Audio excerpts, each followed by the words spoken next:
रहे हैं सत्य हिंदी। चलिए एक नजर डालते हैं अब तक की सुर्खियों पर। कर्नल सोफिया कुरैशी के खिलाफ आपत्तिजनक टिप्पणी के मामले में मध्य प्रदेश की सरकार में मंत्री विजय शाह के खिलाफ बुधवार रात प्राथमिकी दर्ज की गई है। वहीं इस मामले को लेकर विजय शाह सुप्रीम कोर्ट पहुंचे हैं। एनडीटीवी की एक रिपोर्ट के मुताबिक उन्होंने मध्य प्रदेश हाई कोर्ट के आदेश के खिलाफ सुप्रीम कोर्ट में याचिका दाखिल की है और साथ ही याचिका पर जल्द सुनवाई की भी मांग की। दरअसल कर्नल सोफिया कुरैशी पर दिए गए विवादित बयान को लेकर हाई कोर्ट ने विजय शाह के खिलाफ एफआईआर दर्ज करने का आदेश दिया था, जिसके बाद मंत्री शाह पर एफआईआर दर्ज की गई। समाजवादी पार्टी प्रमुख अखिलेश यादव ने बुधवार को कर्नल सोफिया कुरैशी के खिलाफ विवादास्पद टिप्पणी को लेकर मध्य प्रदेश के मंत्री विजय शाह पर हमला बोला और कहा कि यह टिप्पणी अत्यधिक निंदनीय है और हर महिला और सशस्त्र बलों का अपमान है। एक्स पर एक पोस्ट में अखिलेश ने लिखा कि मध्य प्रदेश के एक भाजपा मंत्री द्वारा दिया गया अत्यंत आपत्तिजनक बयान न केवल एक वरिष्ठ महिला सैन्य अधिकारी का अपमान है, बल्कि देश की हर महिला और सशस्त्र बलों का अपमान है। मध्य प्रदेश की सरकार में मंत्री विजय शाह ने कर्नल सोफिया कुरैशी के खिलाफ की गई अपनी टिप्पणी पर माफी मांगी है। एमपी के जनजातीय कार्य मंत्री विजय शाह ने कहा कि हाल ही में मेरे दिए गए बयान से हर समाज की भावनाएं आहत हुई। उसके लिए मैं दिल से न केवल शर्मिंदा हूं, दुखी हूं, बल्कि माफी चाहता हूं। विजय शाह ने सोफिया कुरैशी को देश की बहन बताते हुए कहा कि उन्होंने राष्ट्र धर्म निभाते हुए जाति और समाज से ऊपर उठकर काम किया है। वह हमारी सगी बहन से भी अधिक सम्मानित हैं। विजय शाह ने कहा कि हाल के भाषण में मेरी इच्छा और मंशा यही थी कि मैं कर्नल सोफिया की बात को अच्छे से समाज के बीच में रखूं, लेकिन दुखी और विचलित मन से उनके मुंह से कुछ शब्द गलत निकल गए। आज मैं खुद शर्मिंदा हूं, पूरे समाज और समुदाय से माफी मांगता हूं। बहन सोफिया और देश की सम्माननीय सेना का हमेशा सम्मान करता हूं और आज हाथ जोड़कर सबसे मैं दिल से माफी चाहता हूं। मध्य प्रदेश के जनजातीय कार्य मंत्री विजय शाह के कर्नल सोफिया कुरैशी से संबंधित विवादित बयान पर हाई कोर्ट ने 14 मई को स्वतः संज्ञान लेते हुए राज्य के पुलिस महानिदेशक को उनके खिलाफ एफआईआर दर्ज करने के निर्देश दिए हैं। मध्य प्रदेश हाई कोर्ट के जस्टिस अतुल श्रीधरन और जस्टिस अनुराधा शुक्ला की डिवीजन बेंच ने बुधवार को राज्य सरकार की ओर से महाधिवक्ता प्रशांत सिंह के माध्यम से सरकार को निर्देश दिए कि देरी न करते हुए जल्द ही मंत्री विजय शाह के खिलाफ कार्रवाई की जाए। हाईकोर्ट ने राज्य के डीजीपी को इस मामले पर जल्द कार्रवाई के निर्देश के साथ ही ये भी कहा कि मंत्री विजय शाह का यह बयान सांप्रदायिकता को बढ़ावा देने वाला है। बता दें कि भाजपा के मंत्री विजय शाह ने एक कार्यक्रम को संबोधित करते दौरान कर्नल सोफिया कुरैशी को आतंकवादियों की बहन बताया था। उन्हें वायरल वीडियो में कहते हुए सुना जा सकता है कि प्रधानमंत्री मोदी ने आतंकवादियों के खिलाफ कार्रवाई के लिए उनकी समाज की बहन को भेजा है।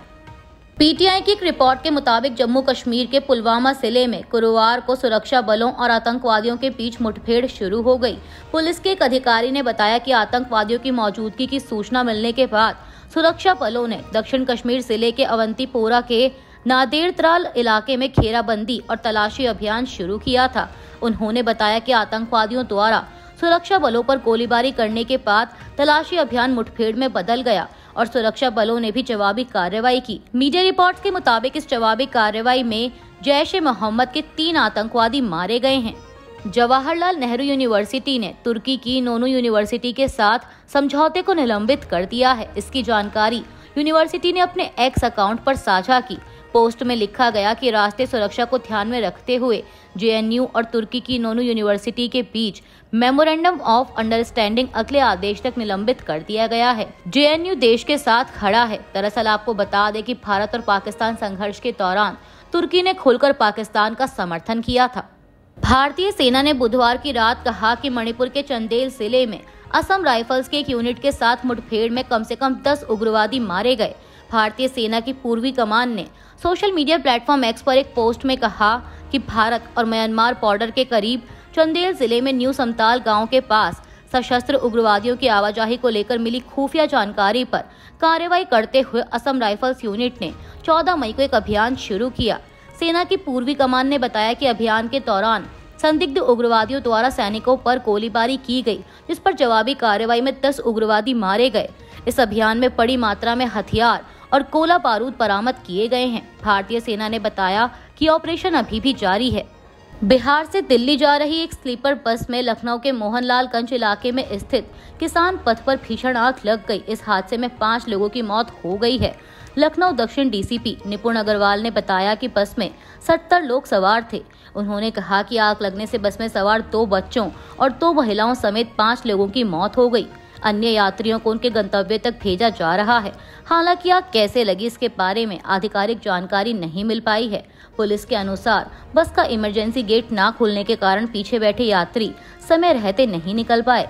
समाचार एजेंसी पीटीआई की ओर से जारी वीडियो में दिखाई दे रहा है कि बस पूरी तरह जल चुकी है और सिर्फ उसका ढांचा बचा है। मामले में उत्तर प्रदेश के मुख्यमंत्री योगी आदित्यनाथ ने अधिकारियों को कार्रवाई करने के निर्देश दिए हैं। अमेरिकी राष्ट्रपति डोनाल्ड ट्रंप ने मंगलवार को रियाद में आयोजित सऊदी अमेरिका इन्वेस्टमेंट फोरम में सीरिया पर लगाए गए प्रतिबंधों को हटाने का ऐलान किया, जिसके बाद से सीरियाई शरणार्थी सीरिया लौटने की उम्मीद में हैं। दरअसल middle east daily radio programme ने सीरिया में सालों तक युद्ध के बाद शरणार्थी शिविरों में रहने वाले लोगों से बात की, जो सीरिया पर लगे प्रतिबंधों को हटाने के बाद वहां लौटने की उम्मीद करते हैं। एक महिला ने कहा कि एक सीरियाई नागरिक के तौर पर मैंने युद्ध और बमबारी का सामना किया। हिंसा के कारण मुझे अपने गांव और घर को छोड़ना पड़ा। पिछले 14 सालों से मैं एक तंबू में रह रही हूं। वहीं एक दूसरे व्यक्ति ने कहा कि एक विस्थापित व्यक्ति के तौर पर मैं अपने गांव और तबाह हुए शहरों में लौटने का सपना देखता हूं, ताकि हम अपने देश का पुनर्निर्माण शुरू कर सके। मैं अपने घर वापस जाना चाहता हूं, अपने बच्चों को स्कूल भेजना चाहता हूं। वहीं ट्रंप के सीरिया से प्रतिबंध हटाने के फैसले को सीरिया के विदेश मंत्री असद हसन अल शबानी ने देश के पुनर्निर्माण के रास्ते के लिए नई शुरुआत बताया। कतर के दौरे पर पहुंचे अमेरिकी राष्ट्रपति डोनाल्ड ट्रंप ने बुधवार को वहां के अमीर शेख से मुलाकात की। इस मुलाकात में दोनों नेताओं ने कतर और अमेरिका के बीच एक संयुक्त घोषणा पर हस्ताक्षर किए। कतर में अमीर शेख ने ट्रंप से कहा कि मैं जानता हूं कि आप शांति के दूत हैं। उन्होंने कहा कि उन्हें विश्वास है कि कतर और अमेरिका के बीच संबंध एक नए स्तर पर पहुंचने वाले हैं। वहीं ट्रंप ने कतर को सहयोगी होने के लिए धन्यवाद दिया और कहा कि दोनों नेताओं ने विश्व, यूक्रेन युद्ध और ईरान जैसे विषयों पर चर्चा की। ट्रंप ने व्यापार और विशेष रूप से बोइंग समझौते पर बात की, जिसे उन्होंने कंपनी के इतिहास में सबसे बड़ा जेट ऑर्डर कहा। ट्रंप ने कतर के अमीर शेख तमीम बिन हमाद अल थानी की तारीफ करते हुए उनकी दोस्ती के लिए धन्यवाद दिया और कहा कि हम दोनों एक दूसरे जैसे हैं। मीडिया रिपोर्ट्स के मुताबिक ट्रंप ने कहा कि कतर एयरवेज ने बोइंग से 160 विमानों का रिकॉर्ड ऑर्डर दिया है, जिसकी कीमत $200 अरब से अधिक है। दोनों देशों के बीच MQ-9B ड्रोन की भी डील हुई। इसके अलावा दोनों देशों के बीच सहयोग करने को लेकर एक संयुक्त घोषणा पत्र पर भी हस्ताक्षर किए गए। अभी के लिए बस इतना ही। बाकी की खबरों के लिए बने रहिए सत्य हिंदी के साथ। Copyright disclaimer under Section 107 of the Copyright Act 1976. Allowance is made for fair use for purposes such as criticism, comment, news reporting, scholarship, and research. Fair use is a use permitted by copyright statute that might otherwise be infringing.